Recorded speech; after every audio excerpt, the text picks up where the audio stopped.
Some people make southern food down there, like southern style fried chicken, or even chess pie. For those of you who do not... It's crazy. So there is a mini Deep South in Brazil. That's crazy. What's up, my friend? Today I'll be reacting to American things that are strangely popular elsewhere.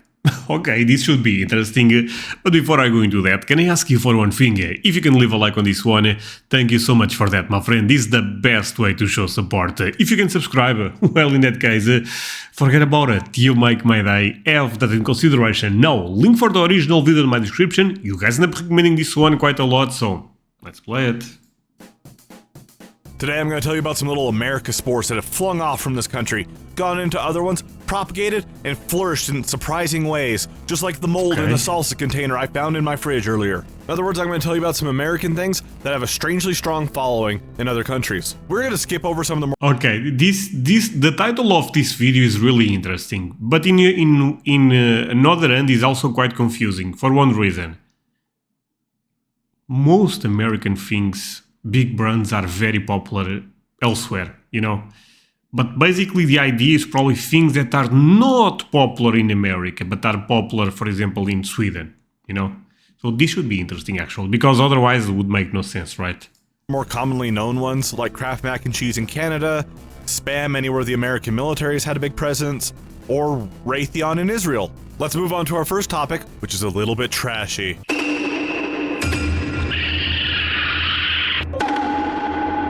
One night, I was sitting at home, I was watching an American and a Welshman harass a Japanese vending machine, and I saw something that caught my eye. See, they pulled out this little trinket that looked like a raccoon, and at the top it said Rascal. When I saw that, I thought that is a very specific piece of English that they've used on this Japanese product.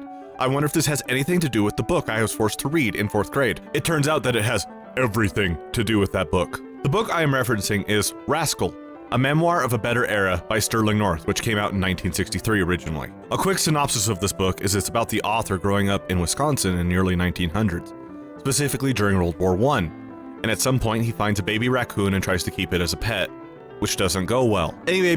Okay, so this is a very popular story in America, okay? But why is this popular in Japan?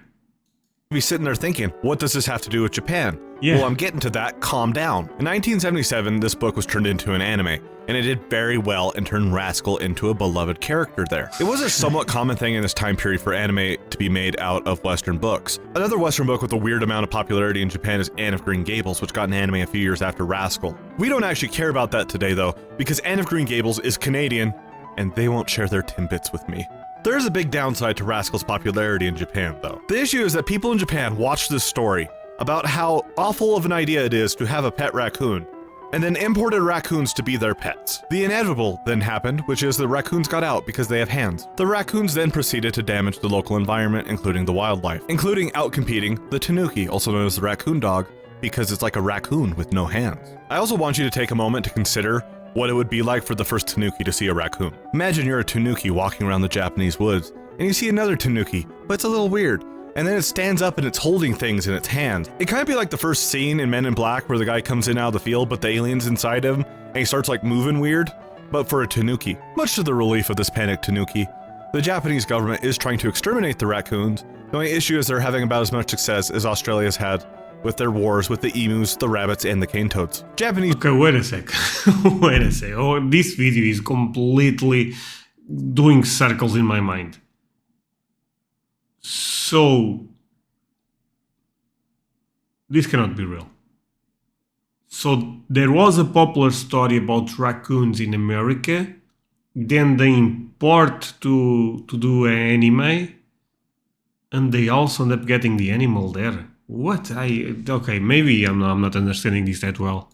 His enthusiasm for Rascal has been waning of late. It's largely just confined to like knickknacks and stickers and that kind of thing. So it's kind of like the Japanese version of Garfield at this point. The only real difference being it's a bit less problematic to have a fat orange cat in your house than to have a raccoon running around your countryside destroying it. Next up, we're going to talk about your grandma's car. Buick is a car brand that many people are surprised is still alive. It feels like Buick should have shuffled off its mortal coil back in the 2000s. I'm not aware of that brand at all. With Pontiac, Saturn, Oldsmobile, But it didn't, and let me tell you why. While Buick only sold about 103,000 cars in the US in 2022, it sold 677,000 cars in China. That same year, the entire Ford F-Series of pickups, ranging from the... Wait, so this is an American brand, American car brand that sells, you know, almost 6 times more in China. What? Okay. I mean, don't tell me Ford also sells more in China. I would not respect Ford anymore if that's the case. The electric Ford Lightning, all the way up to the big F650, which is used for like box trucks and stuff, it only sold 653,000 units in the US. Not only is China buying up Buicks like hotcakes, they have models we don't get here in the US. See, Buick doesn't even make cars in the US anymore. They just have 3 slightly different crossovers, including one that I've never seen before called the Invista, which kind of looks like they're trying to make a knockoff of the Lamborghini Urus, kind of like Ford. That looks kind of good, honestly. I would drive that for sure.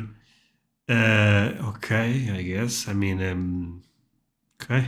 Used to make the Fusion look like a knockoff of the Aston Martins from the time. But if we go ahead and hop on over to the Chinese site for Buick, we see that they still make sedans, like the LaCrosse and the Regal. They also make minivans, including this one, that's just called the Century, which used to be kind of a shitty car. But over there, it's the swaggiest ass minivan I've ever seen. It has the Rolls-Royce roof with the stars in it. After hearing all this, you may be thinking, why? In China, Buick has this perception of being the car that you're in if you're important. And a big part of this is actually why they're your grandma's car in the US. A lot of Chinese government officials rode around in Buicks, and a big part of this is they're big comfy cars, but they're not as flashy as like a Mercedes or a Rolls or a Cadillac. However, the trend of Chinese officials riding around in Buicks is starting to wane. The quality of Chinese cars has improved drastically, which leads to Chinese officials wanting to ride in them because that looks good because they're supporting a local company, which is fair for them to do anyways. The politicians in major car producing countries are usually only seen in domestic cars. Having said that, the hell is Joe Biden? Is this Joe Biden right doing in a Jeep? No chance he drives that, right? Okay, but jokes aside again, I'm a real... Okay, this video is crazy, and the way the guy is going is too much for me, I have to be honest. So the first story about the raccoons was a bit crazy. I may have to Google that after I stop, you know, watching this. But this one makes a bit more sense with the cars. I mean, but it's kind of crazy that the Chinese government is using American cars. I would never guess that, actually. I did get a really funny image in my head of Joe Biden driving up to the White House in an R34. Here is my artistic representation of it. With that said, let's move on to something with even crunchier skin than Joe Biden. You're probably KFC, really? That's super popular in America. sitting there thinking that I'm going to tell you about KFC in Japan and about how they buy it on Christmas and everything. But I'm not. I'm not going to talk about that for 2 reasons. First of all the Japan YouTubers have already beat that dead horse into Tesco lasagna. And 2, I don't want this to be too Japan heavy. Instead, what we're talking about is some KFC sales numbers that I found interesting. About 25% of KFC sales comes from China, which is not surprising to me. Fried chicken's also a thing in China. They're about 1/6 of the world's population, and I had previously heard that the Chinese KFC did a collab with Genshin Impact. They are also not our focus. After that, about 15% of their sales comes from the US, which is also not surprising. It's from here. No. To be honest, it's kind of surprising to me, but okay. The thing I have an issue with is the next 2 countries on the list. What on earth is wrong with you, United Kingdom and Australia? How are you each responsible for 7% of their sales? Australia, you have a smaller population than Texas, and somehow you are eating almost half as much chicken as the entire United States? And you... Okay, but... That's crazy. But to be honest, I believe I know the reason, actually. If you really think about you guys have alternatives to KFC, right? You guys, I believe Popeyes is an alternative. Correct me if I'm wrong, but you guys have more fried chicken. But for example, here in Portugal, if I want to eat fried chicken, KFC will be my only option. And it's actually one of the few fast food restaurants that you can find easy. The most popular one by far is McDonald's. Burger King, is getting a bit more popular. KFC is actually not on my city, but I can find one in Portugal easy if I go out of my city, of course. So I believe this could be the reason. You guys have so many alternatives that we don't. At least I hope so. Or they really like Kiev. No. Okay, people, how can you be out here talking up your Nando's, your fish and chips, your wonderful Indian food, and then you're gobbling the Colonel's meat with this veracity? You two need to get it together. Work on yourselves. Next topic. Okay, but Disney is popular in the entire world. I mean, Disney is one of the most recognizable brands, right? Specifically, one kind of Disney product. Since the year 1941, 210 million Captain America comics have been sold. In the year 2005, Disney sold 114 million Disney comics. The European viewers watching this are thinking, wow, that's slightly surprising. The American viewers are thinking, what the fuck is a Disney comic? You see, although they are basically non-existent in the United States, comic books starring Disney characters like Donald and Mickey are... Wait, Disney comics are great. This was one of my favorite things growing up. I love the stories. Comics of... Oh, this is very popular here. Wait, this is not popular in America. That's a bit shocking, I have to admit. Extremely popular in Europe.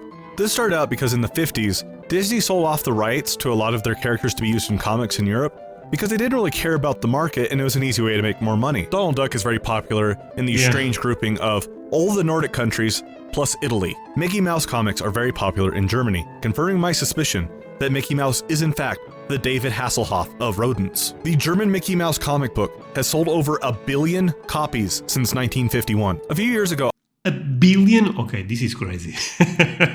Okay, this is really popular in Europe actually. I knew it was popular, but this number is still insane. IDW tried publishing some of these European-made comic books in the US with English translations, and they stopped shortly after because no one bought them. This one kind of stands out from the others in this video. The others, it's kind of like, why is this so popular somewhere else that's not America? This one, it's, why is this not popular in America? After all, America is the home of Disney, there's tons of Disney adults, it's permeated our culture to the point that it almost... To be honest, that's the question. Why is this not popular in America? Because comics from Disney are amazing. America is the home of Disney, there's tons of Disney adults, it's permeated our culture to the point that it almost got away with putting a theme park next to one of the major Civil War battlegrounds, and yet they cannot sell a single comic book here. Next up is probably the most unexpected entry on this list.